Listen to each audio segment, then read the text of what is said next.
अब आपको सब पैसा कहाँ से लाएं, मैं बताता हूँ पैसा कहाँ से लाएं। देखो पैसा कहाँ से लाएं, अगर आप में कोई बुरी आदत है, सिगरेट पीते हो, शराब पीते हो, छोड़ दो तुरंत। नशा ही करना है ना, इनमें पैसा लगा के नशा करो। सच बता रहा हूँ, शेयर मार्केट में पैसा लगाओ, जब पैसे ऊपर नीचे होते हैं यू विल फील लाइक, मतलब सेम थिंग, उसमें वैसी जैसी फीलिंग आती है, पर इसमें सेहत तो खराब नहीं होगी कम से कम। हाँ, टेंशन से सेहत खराब हो सकती है, बट आप जब पैसे बढ़ेंगे तो आपको मजा भी तो आएगा। सो एडिक्टिव है, बट उससे बेटर है आप डायरेक्टली हेल्थ खराब करने से बढ़िया आप जो सिगरेट पीते हो फालतू की चीजें छोड़ो, उसको कोई जरूरत नहीं है।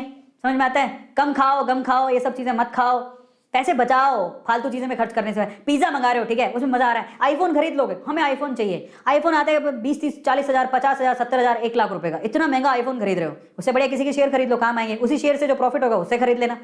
पैसे बचाने के तरीके बहुत हैं। आप डोमिनोज का पिज्जा, सैटरडे नाइट है, पक्का आप लोगों ने ड्रिंक मंगवाई होगी, कोल्ड ड्रिंक वगैरह, या पिज्जा मंगवाया होगा, बाहर से खाना मंगवाया होगा। क्या 200, 300, 400 रुपए का बिल है, वो देने के लिए आपके पास पैसे हैं? या 2 रोटी घर बना लो, वही 300 रुपए शेयर मार्केट में लगा देना, मंडे को जब शेयर मार्केट खुले।